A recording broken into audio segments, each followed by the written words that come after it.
and remind us that interference in Africa started with slavery.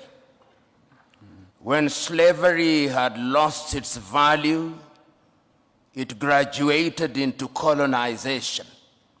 And that is the context in which Berlin must be seen when the European powers sat in Berlin and divided the continent of Africa into spheres of influence. When colonization had lost its luster through a combination of certain realities and agitation from the continent, we regained our independence. But as John Henry Clark, that great African-American, said, we regained independence by mimicking European governance systems. And he rightly says, no African country will ever succeed on the basis of those systems. After that, the neo-colonial project was instituted. And all of us will remember Kwame Nkrumah's book, Neo-Colonialism, the Last Stage of Imperialism. And he there says, the most dangerous.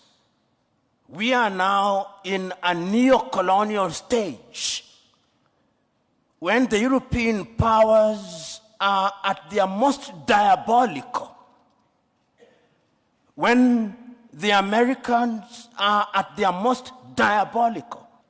They interfere militarily, they interfere diplomatically, sometimes through gunboat diplomacy.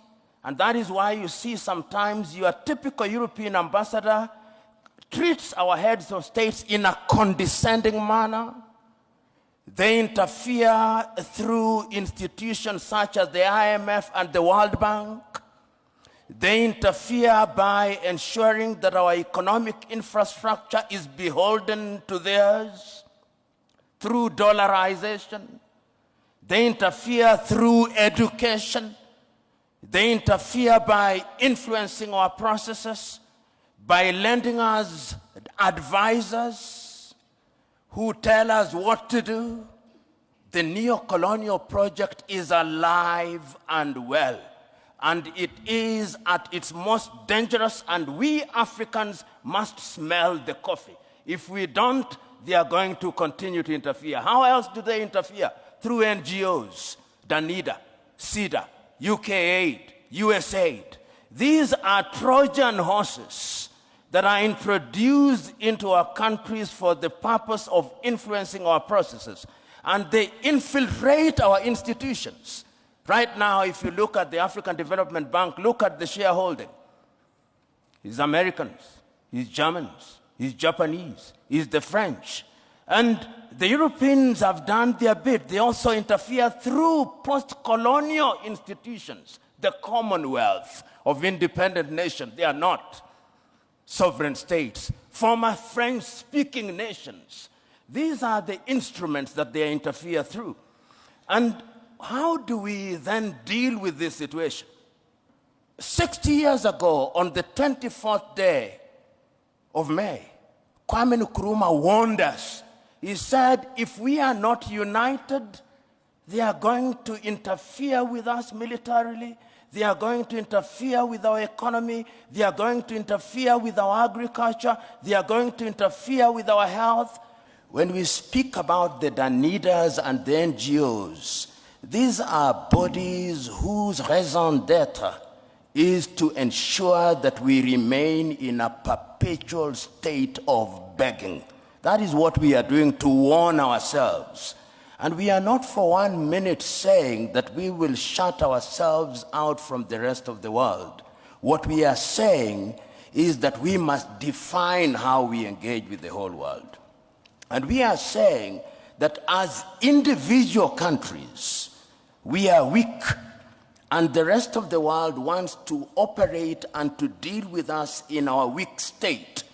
The United States of America are dealing with Rwanda on second-hand clothing. Rwanda cannot resist them. Burundi cannot. Kenya cannot. Uganda cannot. But if we are East Africa with a population of 300 million, we can. We are saying further that going forward, we must also recognize our internal weaknesses. And what is our weaknesses? Chinua Achebe said it very well. The problem of Africa is simply and squarely one of political leadership. The rank of many political leaders in Africa are thieves. Let's call them by their name. They are thieves. They are individuals who are not interested in the interest of this country. And as long as we continue electing such individuals into positions of power across Africa, they are going to be manipulated. Go unto him, learn what he has taught you, but bring it home and customize it for the benefit of our people. Learning is universal and defies geography, but there is wisdom in using that learning for our benefit. Institutionalized conceptual West, as articulated through government, is fundamentally diabolical. Their pretension to the contrary notwithstanding. And therefore, when we engage with them, we must have our guards up. We are capable, in my view, of discerning who is better, and that is the duty of our leadership. Our leadership doesn't do a good job out of it, and that is why the demand from the civil society, the demand from academia must remind leadership at all times, you are dealing, you are dining, and I'm using this as a term of art, that when you are dining with the devil, you must do so with a long spoon.